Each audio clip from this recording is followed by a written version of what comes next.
Welcome to the Good Games Podcast, episode number 173.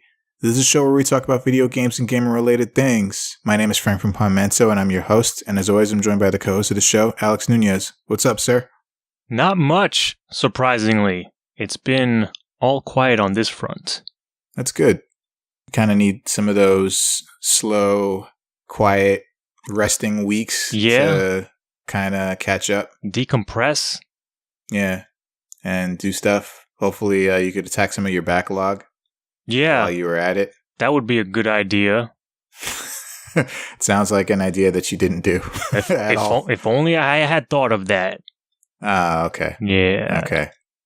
Well, I've been playing a little bit of Cuphead on the side, and I gotta say, Cuphead is it's a really awesome game, and it's just so frustrating though. Like the bosses are just so like hard. Have you played it yet? No, not yet. I still haven't gotten it yet. You should definitely get it. It's great. It's a great game, but the bosses, what were they thinking? It's so hard. It's definitely on my list. Like I definitely want to get it and I want to play it. But yeah, like it feels bad because I already have so many things in my backlog that I should just check off the list. Yeah. I have to say I'm not too far from the end. I think I'm actually 2/3 of the way through the game. I think I'm at exactly 67% right now. Okay.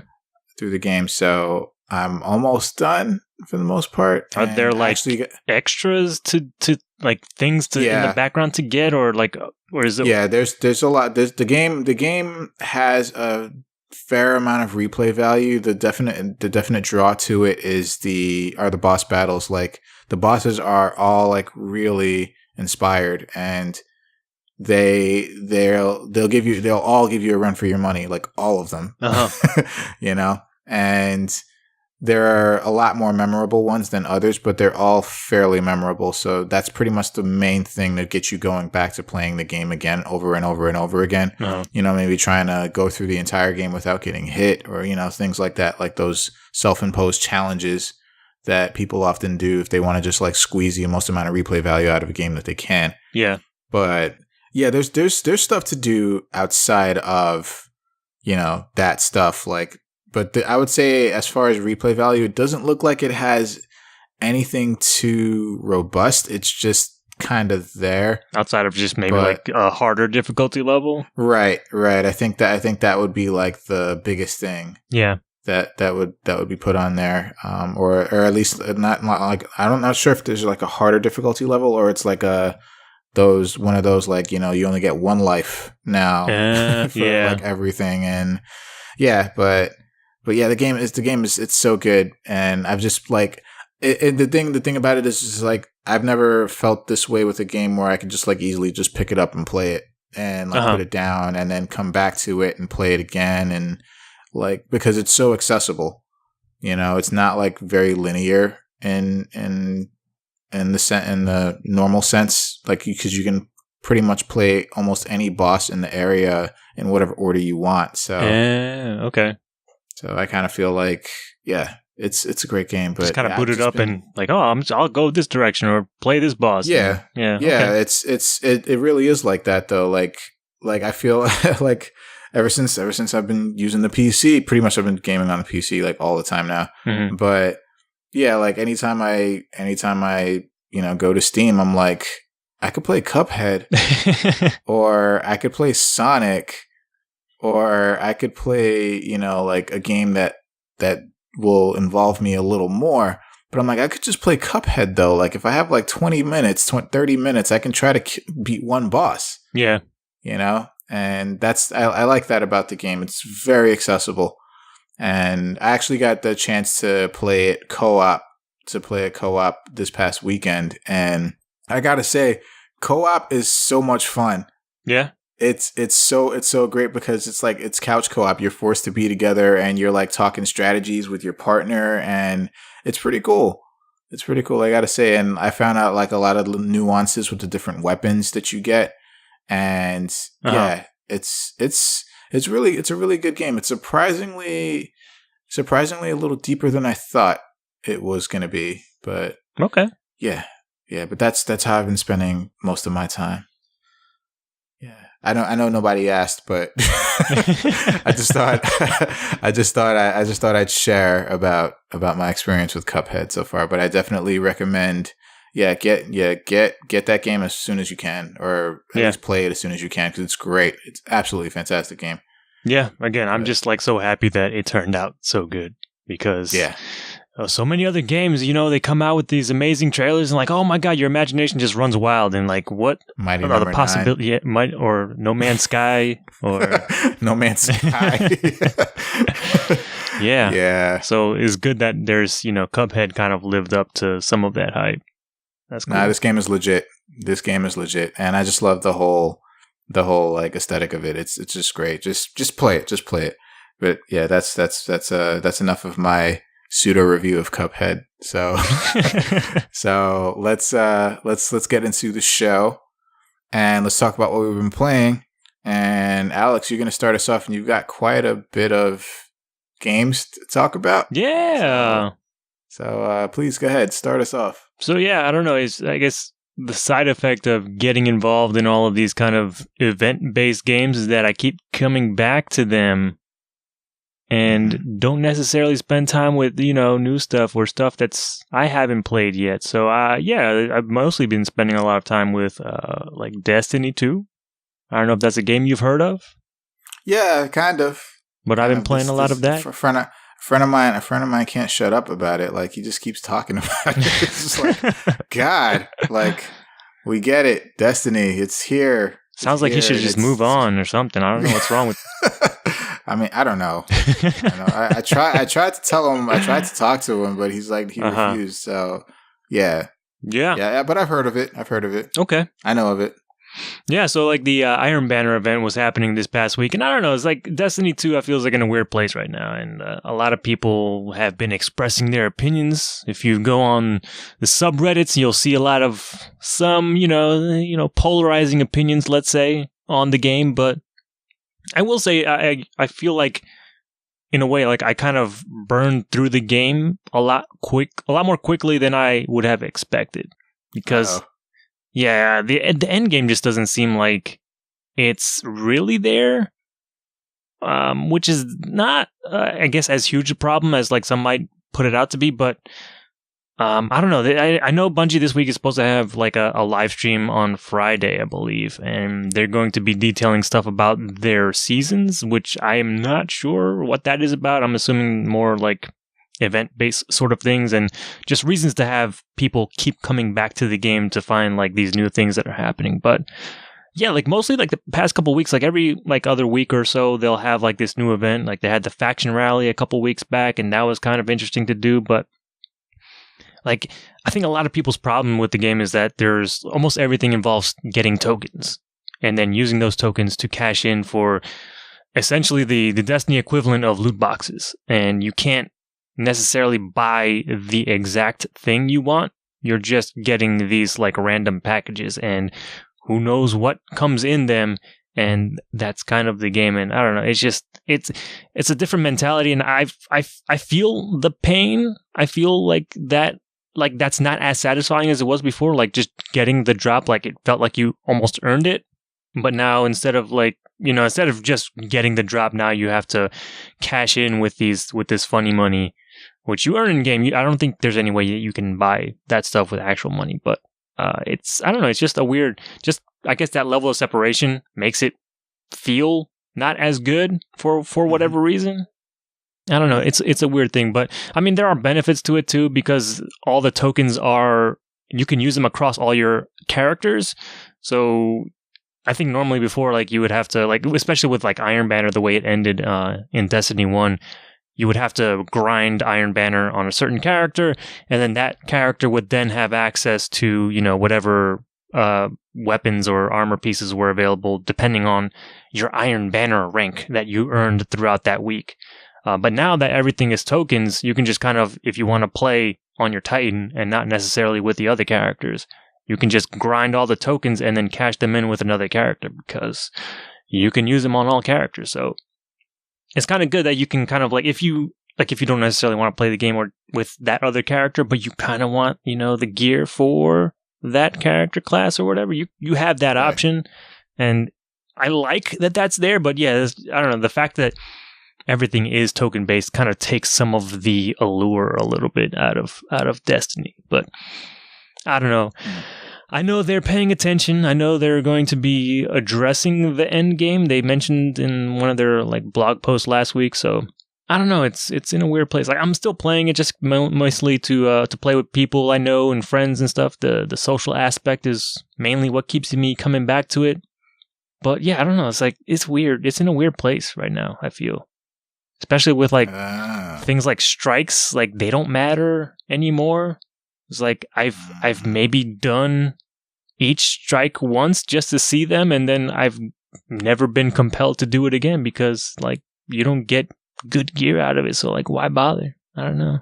I still have to do all the adventure side quests and stuff, but again, they're like those things, like they might add some like lore and story bits, but they don't reward you really. Like once you hit like the or a certain level or get close to the level cap, like you're just getting like crap that's like way below your level. So like, why you have no incentive to do that stuff once you've beaten the game or once you've beaten the campaign. But I don't know, man. It's still, satisfying to play, but getting stuff is just, I don't know, man. It's not as satisfying as it was before for whatever reason.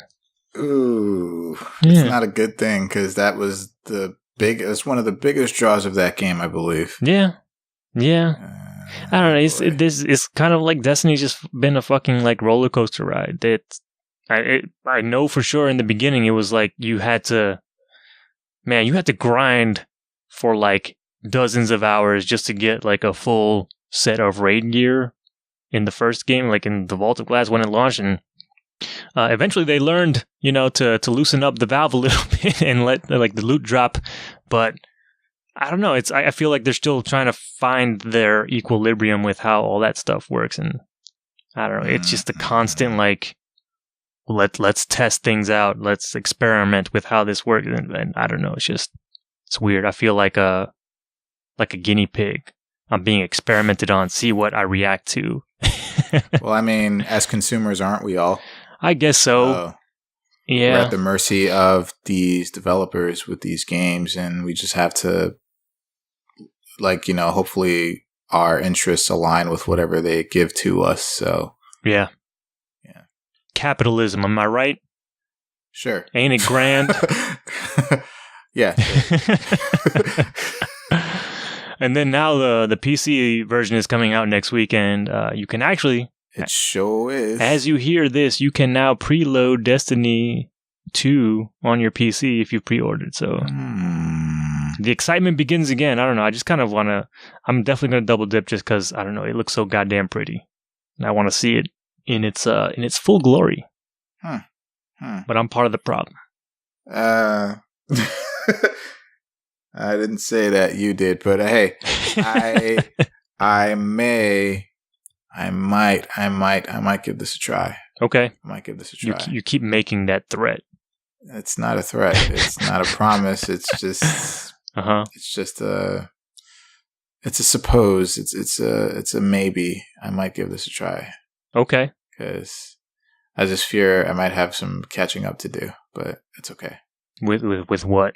I mean, Destiny 2, everyone starts from scratch, so... Oh, really? I thought it was like if you had anything from the first game, it could, like, carry over. No, like, the most thing that carries over is, like, you might get, like, a special emblem or something like that. Or, okay. But other than that, everyone starts from scratch. Nothing game-breaking. Okay. Yep. All right, well... All right, I mean, hey, yeah, you might see me on there, yeah. I might be, yeah, you might see me on there, but just fumbling my way. What if we can get you to do a raid in Destiny 2? I mean, I'm up for whatever. Okay, as long as I have guidance and instructions and I know what to do. Yeah, I'm down for whatever. Like I wanted to again, those boss battles that were from the first game. Yeah. Like really interest me, like the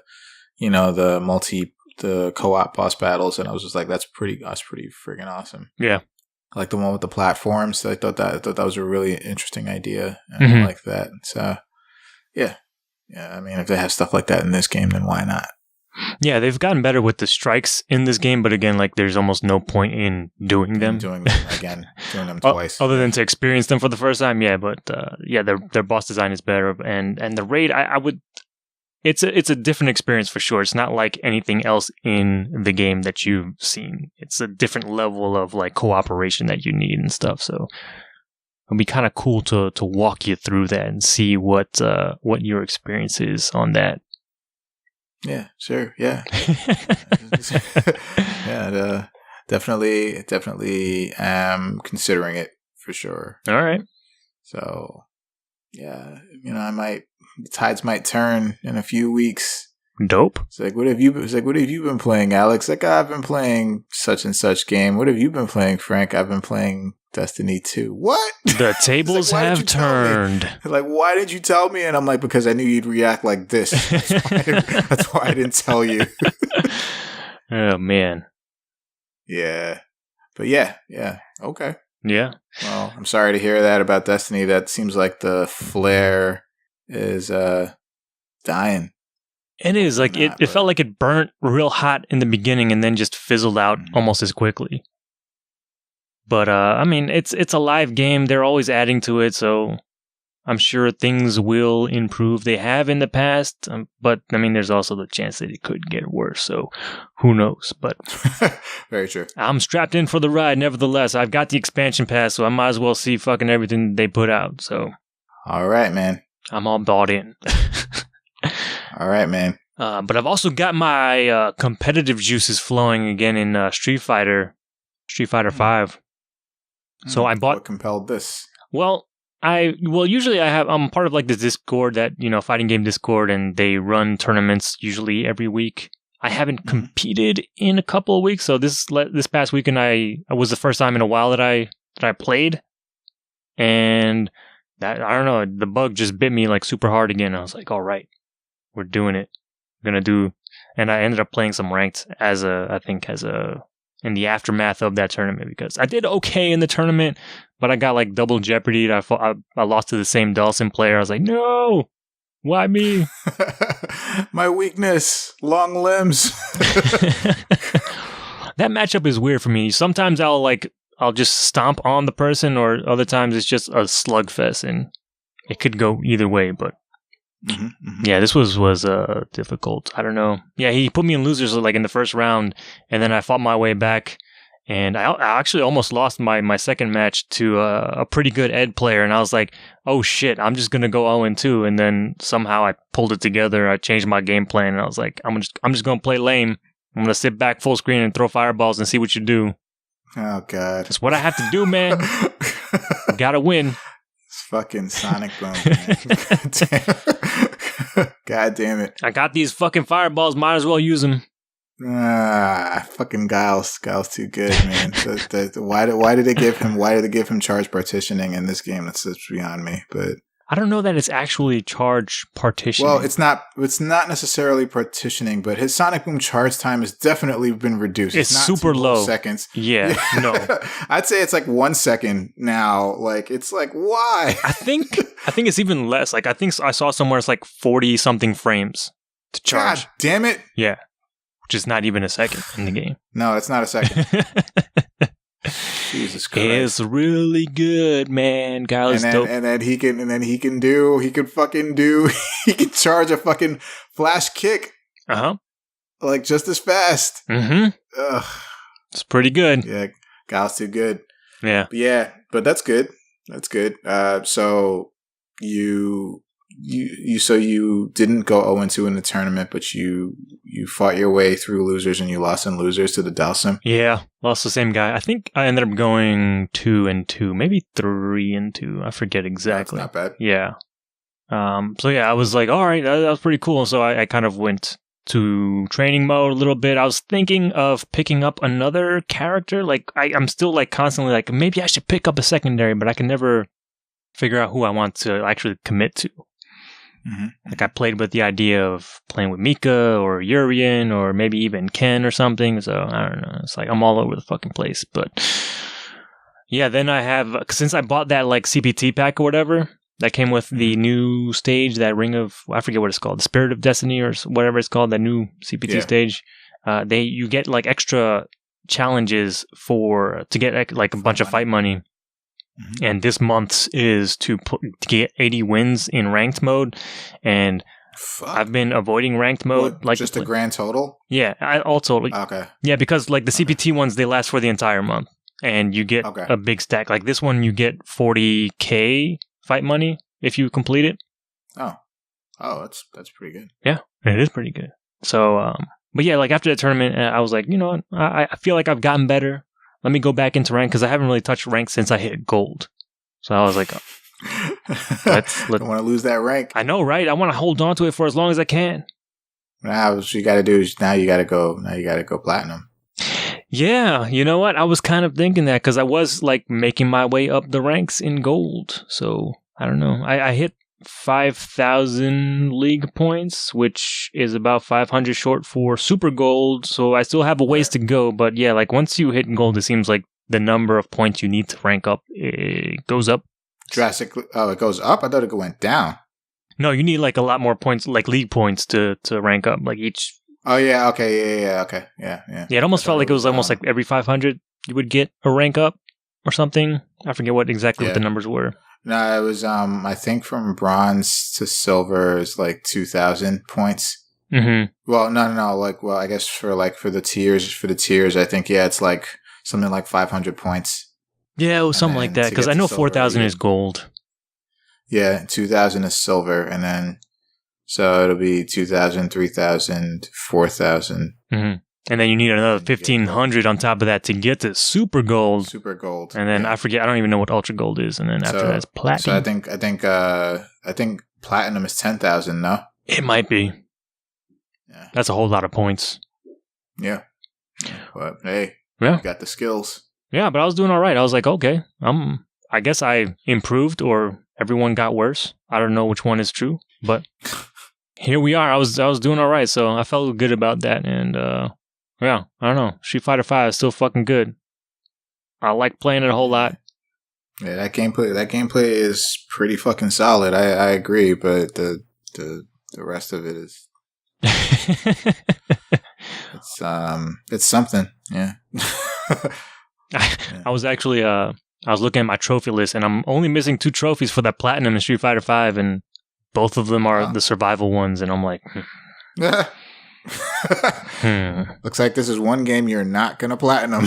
Because that survival mode is bullshit. Like fuck it. Like after a certain point, you're not gonna win. Yeah. Even the pros, like, yeah, this is impossible.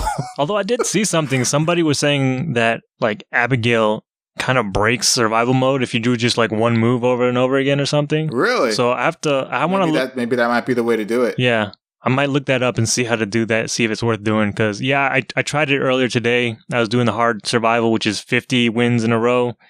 And I made it to like 42. I made it to stage 42 and I lost to Delora there. And it's like, no, why? I was almost there. Laura's like, where are these combos coming from? God. Please don't command grab me again. God damn it. Yeah. Son of a bitch. Yeah. It's bullshit. Yeah, but yeah, I think the farthest I got in hard survival was 38.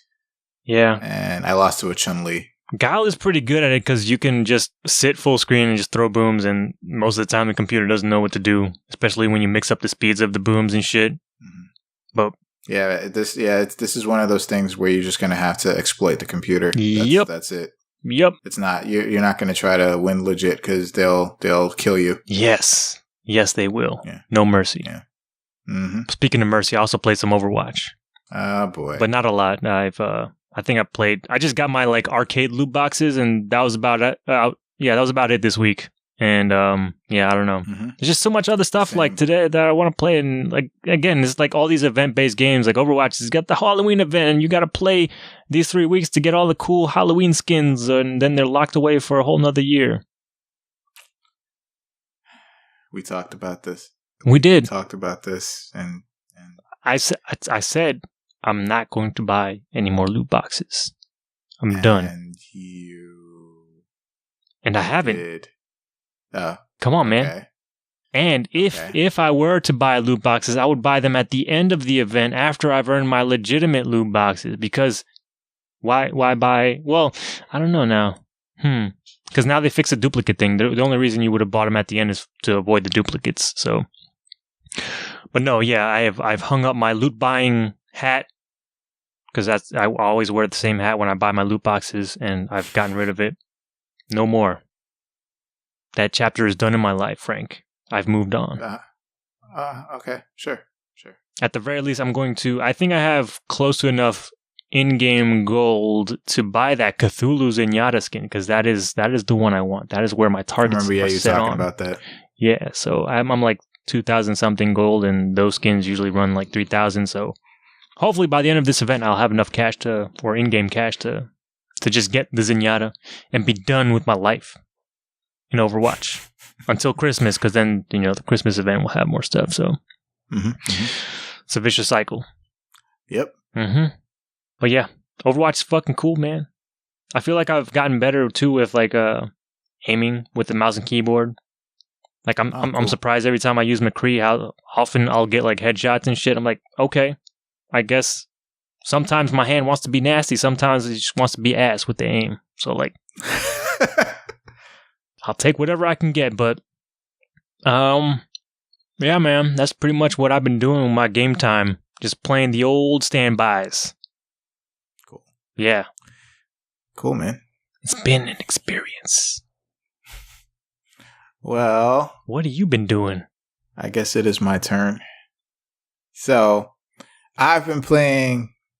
It's kind of weird. I think this is thematic of this whole episode. But I've been playing a game that has been reimagined, has been remade, and hasn't been talked about. We haven't talked about this game ever on this show, but I think we've mentioned it in passing, but yeah, never, we've definitely mentioned it. Mentioned it. Yeah. Absolutely, we've mentioned it, but we've never actually talked about it in depth. I don't know if now's the time, but okay. I've been playing Mario and Luigi Superstar Saga plus Bowser's Minions Yes. for the 3DS, which is a remaster of Mario RPG Superstar Saga. So,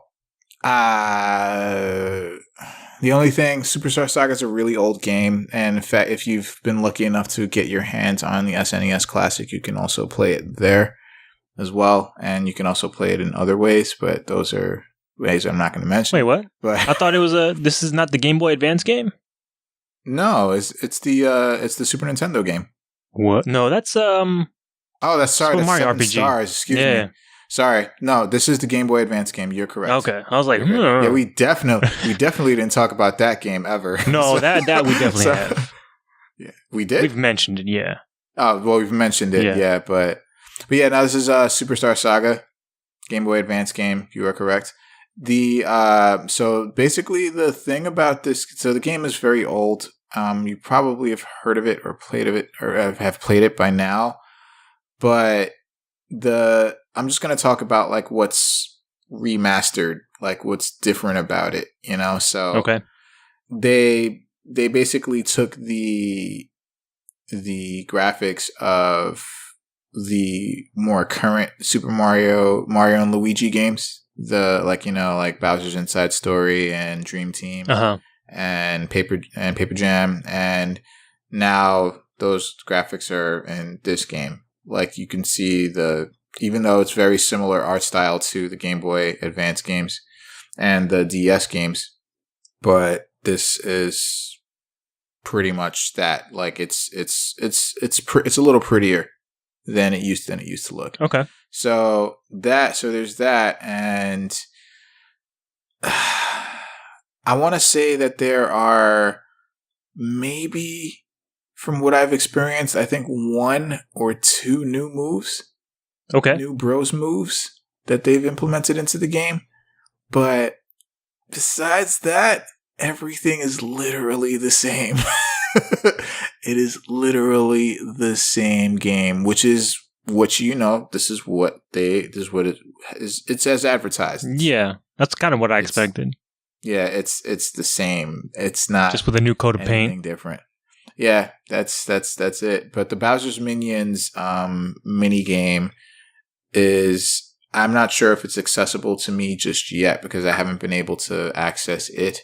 But I do know that the Bowser's Minions mini game is basically that you take control of a Goomba. Okay. And Bowser's crew. And, Bowser in that game is like an ally. He's on your side. Mm-hmm. And you take control of a Goomba and you kind of like go through the Goomba's perspective of certain events in the game. And it's a very short version of the main game, like really short from my understanding. Okay. So is that accessible right from the beginning, or do you have to like beat the game? No, it's not. Okay. No, it's not. I'm not sure if you have to beat the game. I think that would be too much, but I think you might have to get us to a certain point. Okay. And then it might be, accessible from there. But yeah, that's there's not much more I can say. The game is still good. It's still great. The Mario and Luigi games have always been very charming. The dialogue in this game is probably some of the best. So good. In all of the Mario and Luigi games. Like, the other Mario and Luigi games have tried so hard to meet the hilarity of this game, and they've failed. Not miserably, but they've failed. They haven't come close to like how the dialogue is in this game. It's so good. So, although I think 1,000 Year Door is also a contender in terms of the fucking dialogue. It is. Well, the Paper Mario games, I'm not sure if they would like. I wouldn't count them as part of the same like pantheon, but I do hear that 1,000 Year Door is fantastic. Fantastic dialogue as well. It is, man. Yes, it is so good. Yeah, I gotta play that. So many good gags in that fucking game. Oh my god, like. It's one of those games, like, I just think about it, I'm like, fuck, I should just play that again. I just thought that.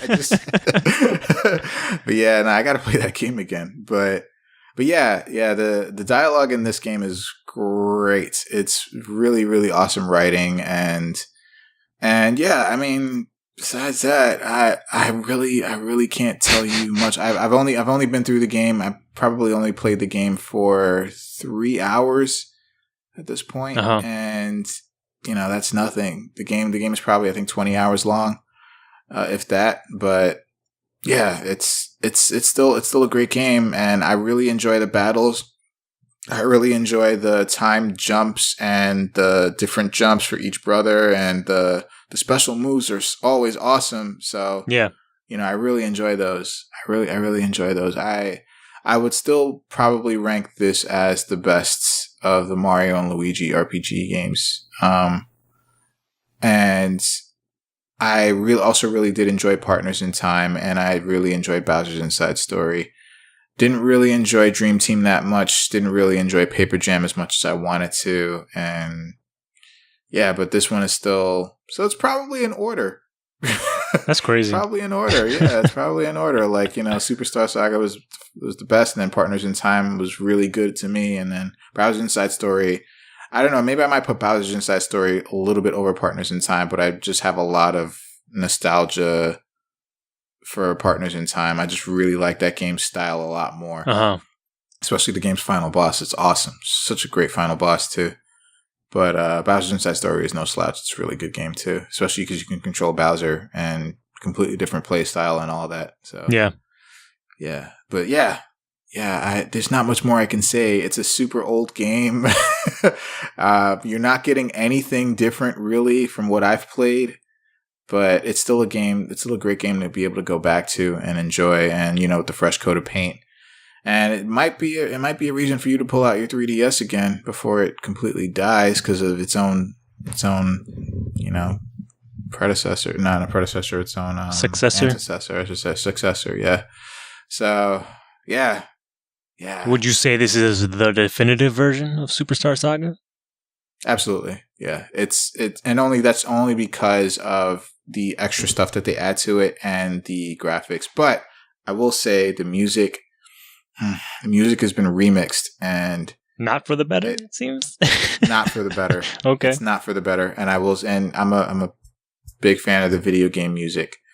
But and Yoko Shimomura did the music for this game. She's done for all of the Super Mario RPG games, and they remixed her themes in this, and I'm not sure if she had anything to do with it, but I don't know what they were thinking. Like the classic tunes probably would have fit a lot better here. Yeah. Than the remix ones. And you know how it is with remixes. Yeah. You love it or you hate it. Most of the time you hate it.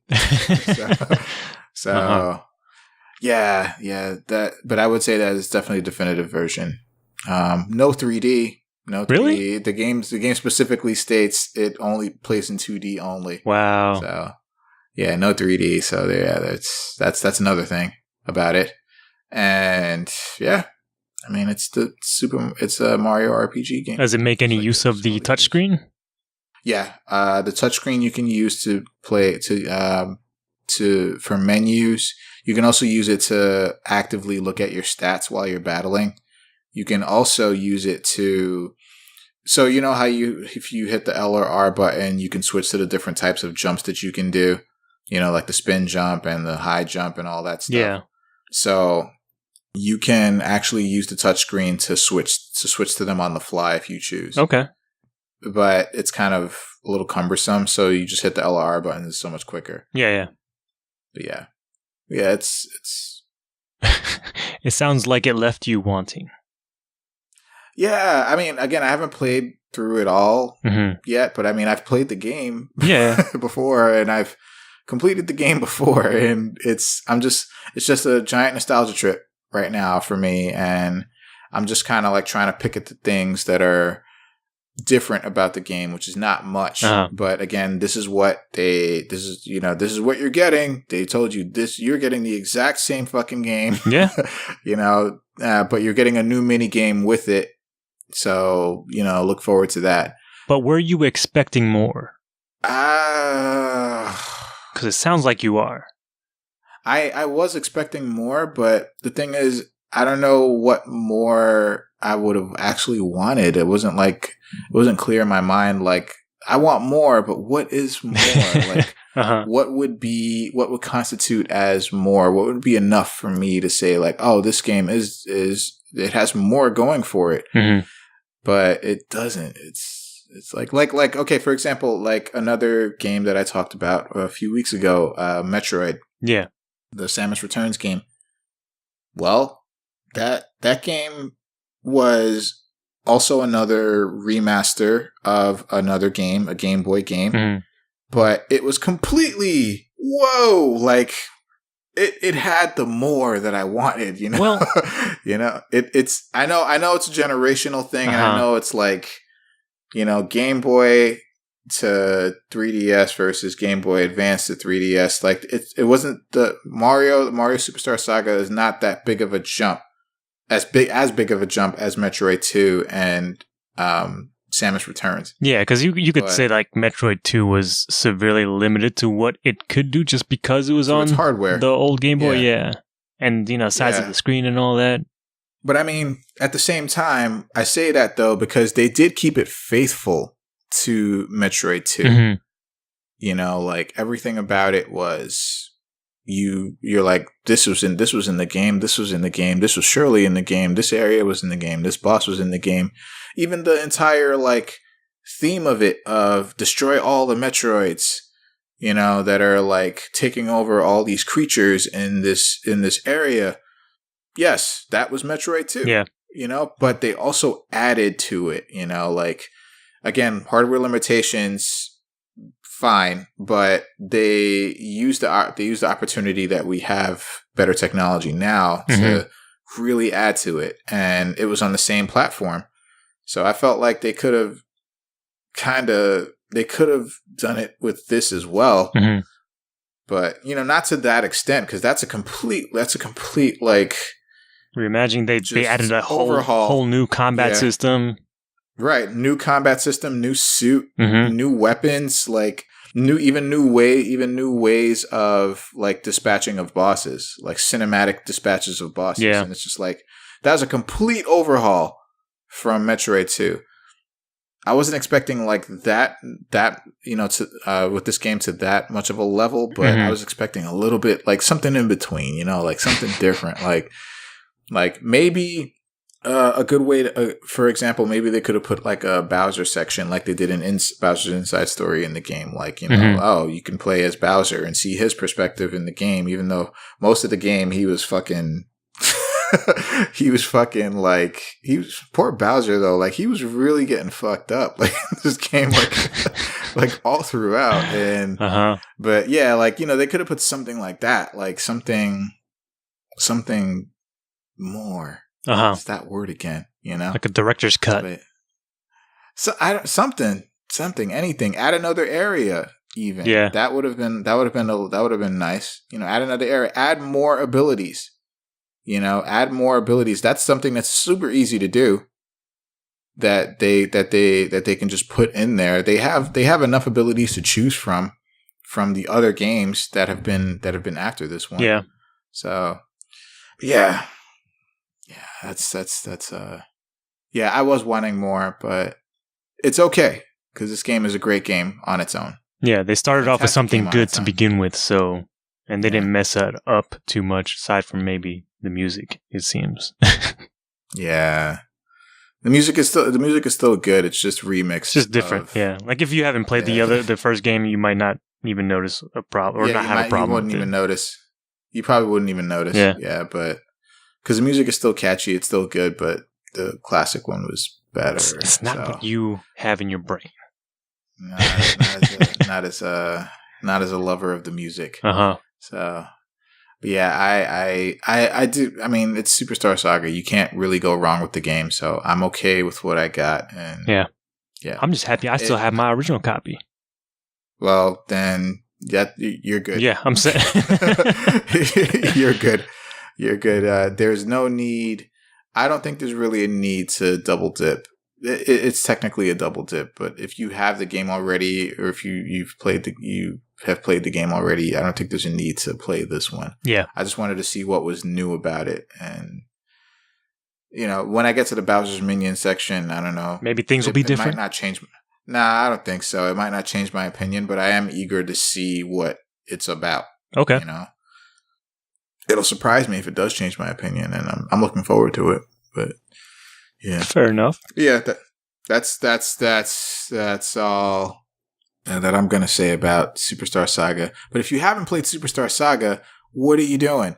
Like, this is a great opportunity to play it. This game right here, because it's current, and it's So play it if you haven't, please. It's a great game. It is. It's a great game. I never finished it though, but no. You should. Yeah, I think I mentioned it like forever ago, but I remember getting lost or stuck on that beach stage and just like never got back. Yeah, I've actually beaten all of the games except for Dream Team. I couldn't get through Dream Team. Like, I don't know why. Like, I just stopped, and I think I was like 2/3 of the way, and I couldn't do it. I was just like, like I can't do this. But yeah, I've beaten all of them besides that. And yeah. Okay. So, fair enough. All right. So that's it for what we've been playing. And we are going to go into headlines. And before we do, you should go to innercitygeeks.com so you can follow along with us. So, first up, very exciting. Very exciting. No. But that theme, his theme is dope though. Yeah. But so Street Fighter V, as we all know, it's at the end of its European season 2, and Capcom revealed the last character, which we kind of all knew who it was. We just wanted to see when and how he looked for this version. So Zeku was announced in a very, very, to me, very amazing trailer. And Zeku is not Guile's. I keep saying his name, and you got me saying his name. Guy's Zeku is Guy's teacher, and the only time you really see Zeku in Street Fighter was Guy's ending in Street Fighter Alpha 2, where Guy and Zeku fight each other, and they fight each other for, I guess, the title of the Bushin Ryu Master. And so apparently Zeku is in this game because Guy defeated him, and now he's trying to find, like, you know, he's trying to be better himself, so he is in this game. Zeku's reveal trailer is fucking awesome. I loved everything about this character. I don't know why. Like everything about this character, I'm like, yo, this is dope. I'm like, this is all dope. Like everything about, from his fighting style to his fighting style to the music, and it was all so good. His look, I love it. I love everything about this character. I love it so much. This might bring me back to Street Fighter V, like legitimately, because I really want to play him, and I really hope he controls like how I feel he controls, because yo, he looks dope, man. And the thing that really fucking blew my mind about this trailer was that for his, okay, so it's not clear to me as of this point, but he apparently can do like a costume change, and his costume change basically looks like Strider Hiryu from Strider and Marvel vs. Capcom. And like so I'm not sure if it's his V trigger, because in the trailer he activates his V trigger and he basically gets like a chain combo ability like Juri does. And so he gets that ability, but then the costume change occurs like outside of it. So I think it's like we're dealing with two different styles that he can go to on the fly, which is dope because that creates a lot of possibility with this character. So yeah, and when he changes his style, he changes his look, and he's younger. He looks a lot younger, and he has the red scarf and the purple outfit, and man, I love everything about this fucking character. Like even like some of his attacks sound like Strider Hiryu's sword slices. And I was like, yo, this is fucking awesome. I am amazed by all of this, and I'm really looking forward to him when he releases. So what about you? What did you think of this whole thing? I think I'm on the same page as you. He looks fucking... I love his character design. And I was like, wait, and then the fucking reveal happened where he changes, and I'm like, yo, we Strider now? Yeah, I know. Okay. I know, yo, the internet fucking blew up for a little bit because people were like, yo, like they said the same thing, like, yo, is he a Strider? Uh-huh.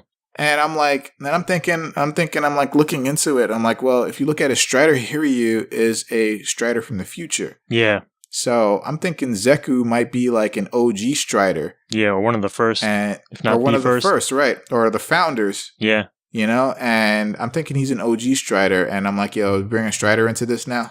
Like, yeah. Like, is this happening? Okay. I'm pretty sure his transformation. I'm pretty sure his transformation is his V skill, because I know his move list is out there on the Capcom site. Okay, I didn't take a look. Yeah, but I'm pretty sure that is his V skill. He just, you know, can, I guess mid combo you can like transfer or transform into old Zeku or young Zeku. Which the thing is, if it is his V skill, the thing is, it looks like it's permanent though once he transforms. Like he doesn't get out of that form. So I think, I mean, it's like, maybe it's like Nikali. You know how Nikali activates his V trigger and he remains in that form for the rest of the round. I was under the presumption it's more of a stance change, like he can change whenever he wants, or I don't know if there's like another resource he has to use to change. I doubt it, but who knows? Maybe it's like there's a jury thing where he has to charge it up, or yeah. All I know is that shit is tight. But I'm sorry, I didn't let you finish your thought. So what else did you enjoy about this? Yeah. I love the look of old man Zeku. He looks fucking dope. His old outfit and everything. I love it. Yeah. And yeah, with my current character crisis of me trying to pick up a secondary, I'm like, he's very interesting to me, but because he's a stance character, so it seems like that might be a level of complication that I might not want to deal with.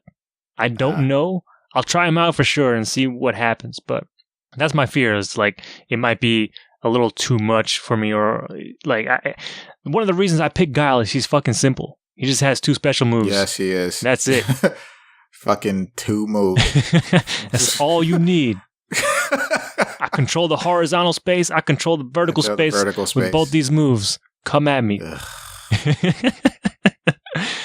But yeah, he looks amazing, and I don't know, man. Maybe there's a little bit of looking at his extra costumes and stuff. I think his story costume, like, are they encroaching on Guilty Gear's territory with Business Ninja? Bang.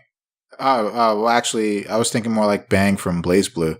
Oh, but no, the Business Ninja might be a little bit of a closer comparison. Yeah, because his story stuff, he's got like a little suit and tie and everything going. I'm like, yeah.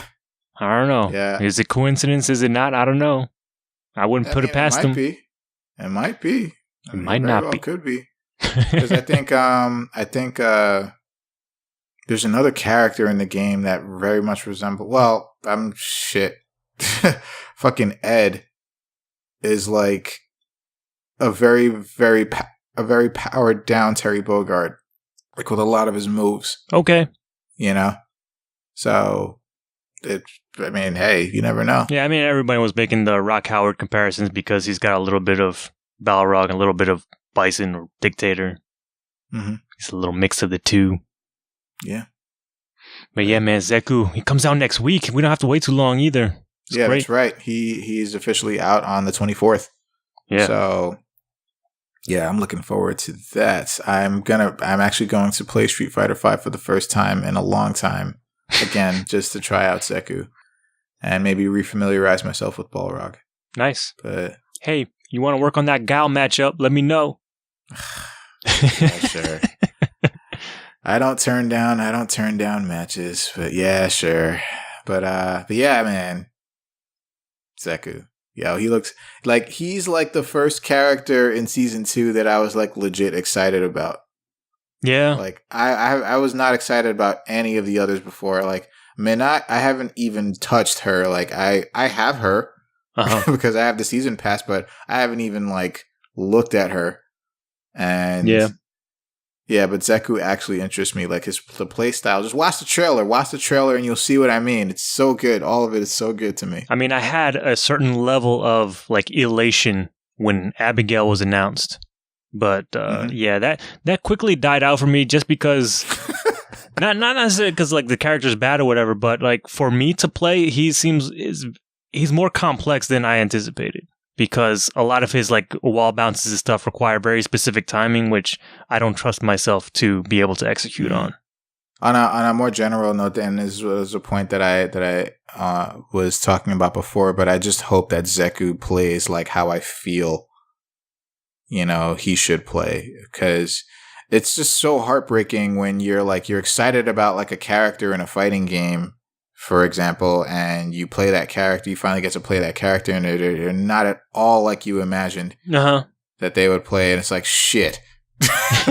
You're like, well, there goes that, because it's just not your style. Yeah. Well, I will say, if you are more interested, I know Capcom was doing a lot of stuff or showing off Zeku in a lot of streams. Like I think Winter Stays On had some Zeku showing off or exhibition stuff.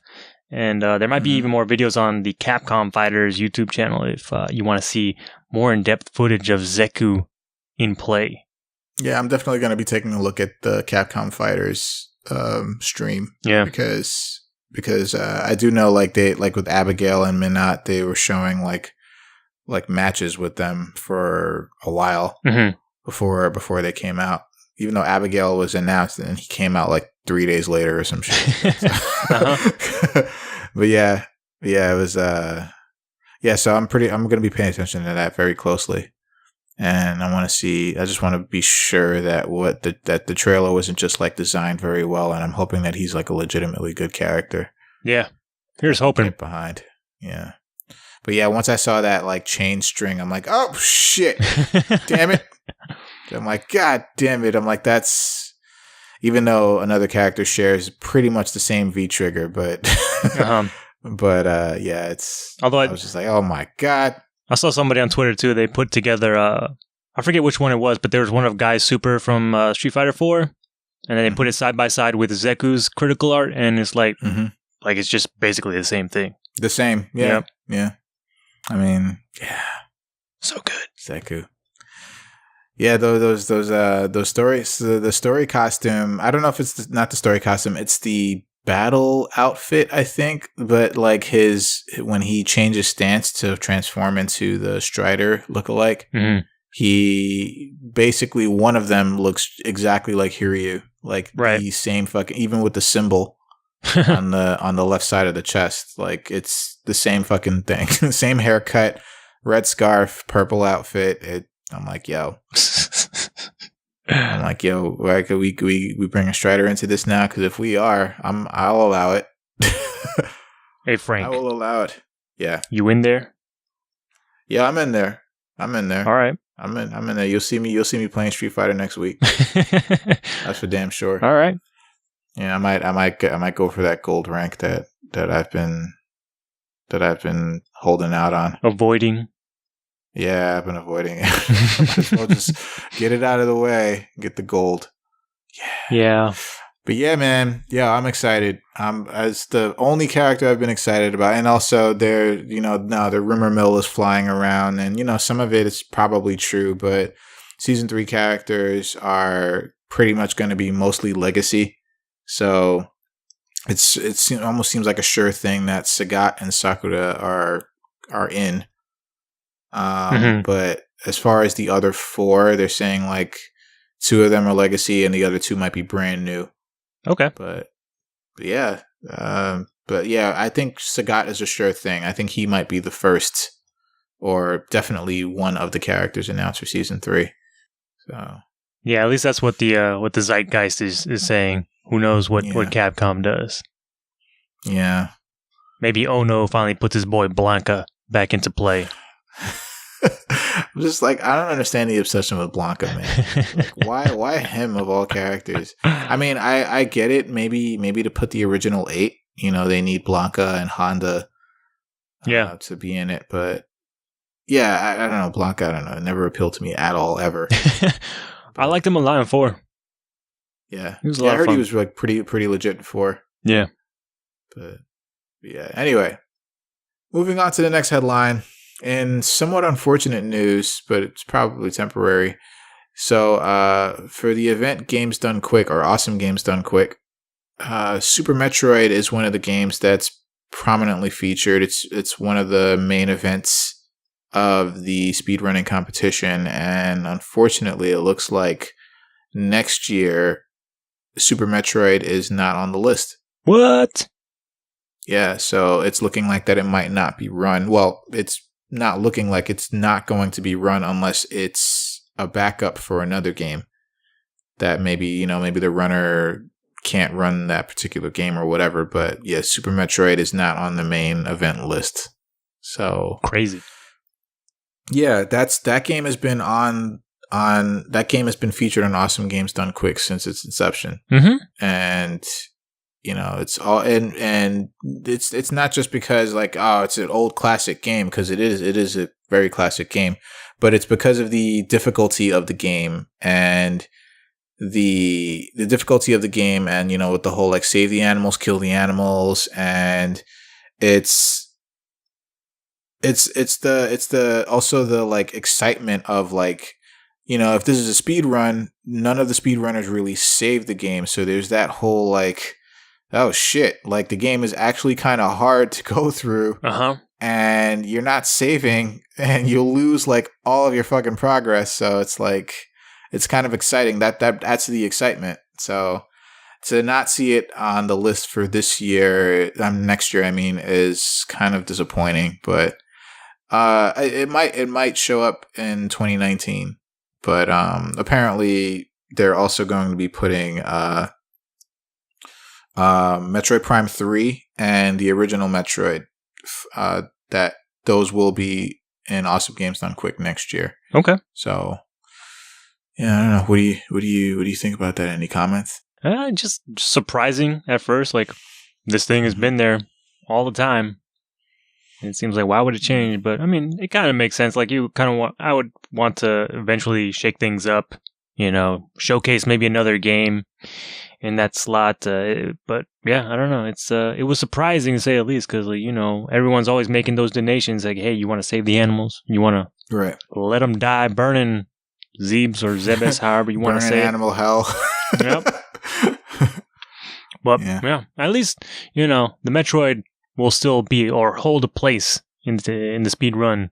I guess marathon. Yeah, I'm not sure what exactly. It feels like a telethon a little bit. It is a bit of a telethon. It's like a charity-thon. Uh-huh. But there's also a video, just to add real quick, there's a video in this article which is actually it's not funny, but it's kind of funny, but it's not like really funny, but it's like, damn, that sucks. Uh-huh. But there's a video of 4 speedrunners playing the game, and they're racing to the end, and 3 of the 4 of them die at around the same place. Damn. Yeah. Damn. So I'm like, shit, that sucks because, they didn't save. So, right. That's done. They're out of the race. So, yeah. Yeah, it's kind of, if you watch it, it's kind of, to me, it was kind of funny, but I'm like, damn, they really worked hard, and it sucks that they did die. Yeah. That's always heartbreaking. Yeah. Yeah. But, yeah, so hopefully we'll see Super Metroid back and Awesome Games Done Quick in 2019. But for now, it is not a featured title. Womp womp. So, yeah, big time. So, in other news, EA is shutting down Visceral Games. This feels like a fucking gut punch. Yeah. If you don't know Visceral Games, they made games like Battlefield Hardline and Dead Space, and I definitely remember Dead Space being pretty popular. They did the whole trilogy. Yeah, I know. So they had a Star Wars game in development, and the game is going to be moving to a different studio to finish development, and it will be revamped to fit the new developer's vision. The new studio's vision, I should say. Uh-huh. So, yeah.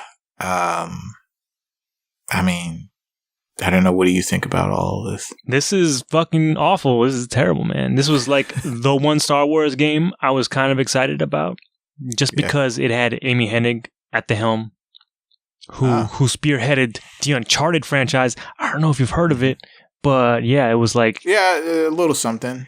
What? So they got 5 games. Just no, they have more than 5 games. They have like 6, 7 games. I don't even know at this point. Yeah. But yeah, just the thought of what she would do with the Star Wars franchise, and at Visceral, like Visceral has that capability of making those like awesome level like AAA games. So I was very much anticipating this game, and I'm not really that big of a Star Wars fan. And now that this is not, it's crumbling right before my eyes now. It's heartbreaking, man. Yeah. And they did update the article. Like, that was my main concern. I was like, oh, what the hell is happening with Amy Hennig? And they're like, from what I guess they got from EA is that we're still trying to figure that out. So I don't know if they're trying to find another place for her, or transfer her to another, or replace her. Yeah, I don't know, man. But it doesn't bode well for that game. But yeah, it seems like all points.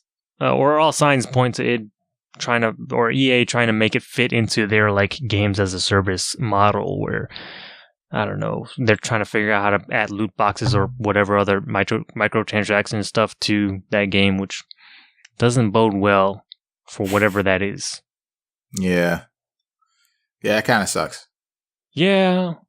Oh well, fucking man, Visceral was too good, man. Why did you have to close them down?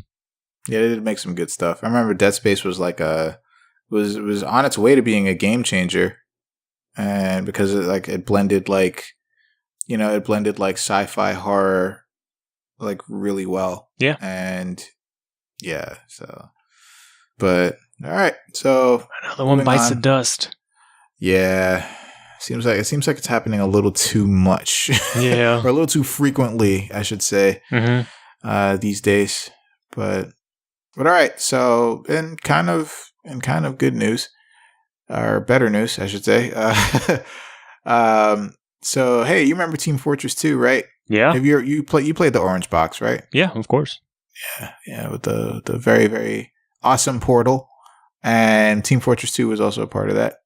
And Team Fortress 2 is a 10-year-old game, and Valve was like, hey, the 10th anniversary for this game is like this month, but we missed it by a week. So, so sorry about that, but we did have stuff planned. So what they did is that they released a new update for it, and it's called Jungle Inferno. Mm-hmm. And they also have a trailer right here in this article. So it'll be basically a new jungle themed 3 control point map, and it's just kind of crazy to me that they've updated a 10-year-old game with a new map, and it's like people are like still paying attention, and people are like still, people still love Team Fortress 2 because people still talk about it like crazy. And yeah, I think it's pretty awesome. Yeah. And also so for the Miss 10th anniversary, they also said, oh, these are just day 1 announcements. They have things planned for the next few days. So yeah, they linked to their Jungle Inferno info page, and that has a bunch that will be updated, I guess. As of this recording, we'll have access to day 1, which is just a bunch of, like, I guess, new emotes and other stuff that will be in the game. Yeah, I mean, are you excited for this at all?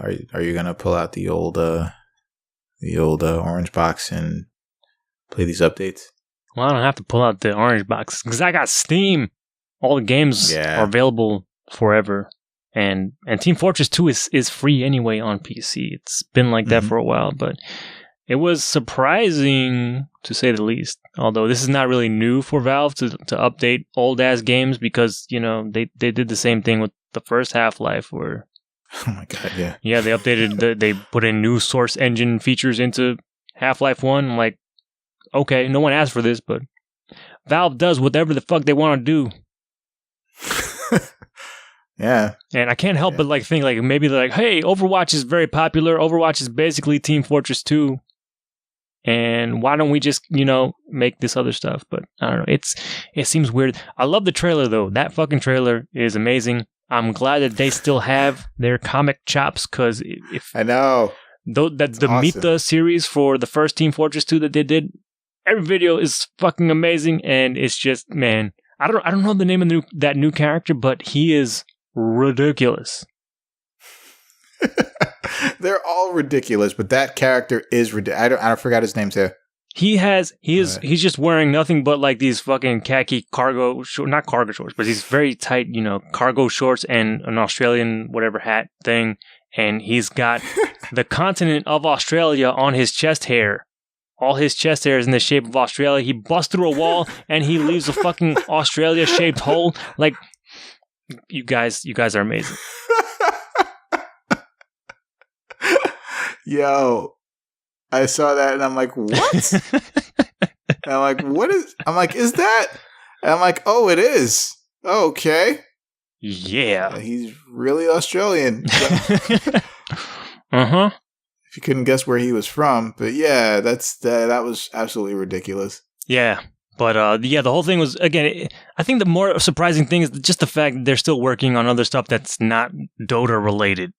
Like, oh, hey, we remembered we have these other games, and why don't we just put stuff out there for it? But I think part of it too is like they had, if you look at the Inferno or the info page for the new jungle stuff, they mentioned that they had put out a call to, I guess, the community to build jungle themed levels, and I think some of those are going to be part of this update, or at least accessible through the update. So I don't know. It's all very bizarre, but I don't know. I think it's just another way for them to continue to sell you Team Fortress 2 stuff, like probably those emotes and stuff, since, free to play, you gotta buy stuff, the cosmetic stuff or whatever. You want to look cool or do dumb shit in the game. Yeah. But yeah, all right. It's just weird to think Team Fortress 2 is still around, man. Yeah. I know. And with dudes busting through walls with Australian holes. God damn it. Oh my God. Why? So all right, that's gonna do it for headlines this week. Also, can we just quickly just mention, pay lip service to the fact that man has killed pretty much all the Yetis in existence? Yes. Yes, we can talk about that. That is so fucking dumb. I love it. Watch the trailer on the article, and you'll see what we're talking about. You can thank us later. Yeah, it's I mean, Team Fortress 2 has always been like that, but like that is awesome. That is awesome. Oh man. But all right, so that's it for headlines for this week. And Alex is going to take us through what we can look forward to for new and upcoming releases. So please go ahead. Yeah, so we've got some things coming out this week, or available this week right now. As you're listening to this, the week of October 17th has a few things such as South Park, The Fractured But Whole for PlayStation 4, Xbox One, and PC. We've also got Gran Turismo Sport for the PlayStation 4. Oh. Yeah, I don't know. What's the whole sport thing about? I know they had like a demo a while ago, limited time things. I don't know. It's like I was watching it at E3, and it looks pretty tight, but it's basically just like Gran Turismo racing, like Gran Turismo, like Gran Turismo NASCAR. Oh, really? Like Gran Turismo sports cars. Yeah. So it's not your thing, it's not your thing. But if it is your thing, I think you'll love it. Yeah, I kind of miss some Gran Turismo. So yeah. I'm curious. You might like it then. But then I don't know. Yeah, Gran Turismo racing. Yeah, like with the emphasis on racing. Yeah. Not, I mean, you can still do all the customization and all of that stuff, but like it's emphasis on like not Formula One necessarily, but like NASCAR racing and just racing in general. Mm-hmm. So. But I feel like Gran Turismo has fallen behind, and Forza's kind of taken its place. So. Yep, I agree with that. Yeah.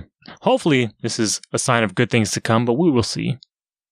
Yeah. Also out this week is the Jackbox Party Pack 4, out now for PlayStation 4, Switch, and the PC. Those things just keep coming. I wonder what new games they've put in that thing. Yeah, seriously. And I have the first two. Mm-hmm. Also out this week is the standard version of WWE 2K18, out for the PlayStation 4, Xbox One, and PC. Life is Strange Before the Storm Episode 2 is now available for PlayStation 4, Xbox One, and PC. Come on. One more episode. Almost done. One more. One more. And I'm going to be all over it. Nice. One more. We've got DLC for Mario plus Rabbids Kingdom Battle. It's called Ultra Challenge Pack. That is out for the Switch. Bokosuka Wars 2 is out for the PlayStation 4. Don't Knock Twice is available for the Switch. Dungeons 3 is now out for PlayStation 4 and Xbox One. Elex is out for PlayStation 4, Xbox One, and PC. We've also got Putty Pals for the Switch. Hex Card Clash for the PS4. Our old friend Judge with a Y is now out for the Switch. Party Golf is out for the Switch. And we've also got Revenant Saga, also for the Switch. We've also got a couple of Friday releases this week. You can look forward to Fire Emblem Warriors, out for the Switch and the 3DS on Friday. Also, the Jackbox Party Pack 4 will be released on Friday for the Xbox One. You can also grab Siberia with a Y for the Switch. And finally, Real Farm for PlayStation 4, Xbox One, and PC. No fake farms here. You get the real farm.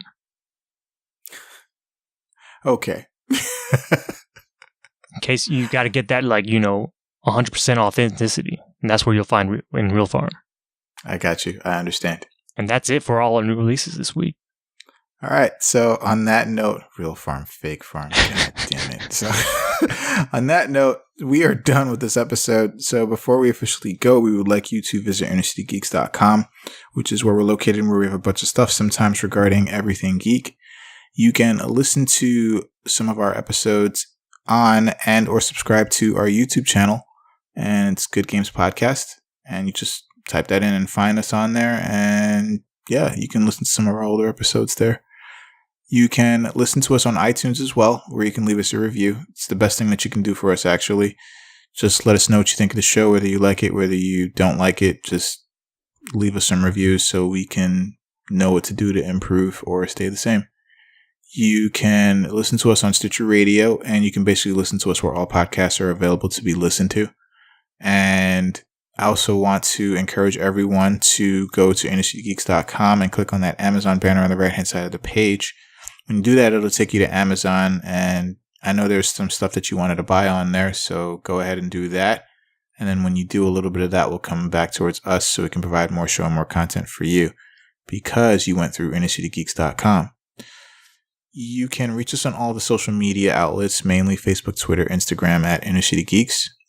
The Twitter for this show is at Good Game Podcast, and the email address for this show is goodgamespodcast@gmail.com. We actually read our emails, so please send us any feedback, any comments, whatever you think, and we actually do respond. So that is going to do it for this episode. Thank you all for listening.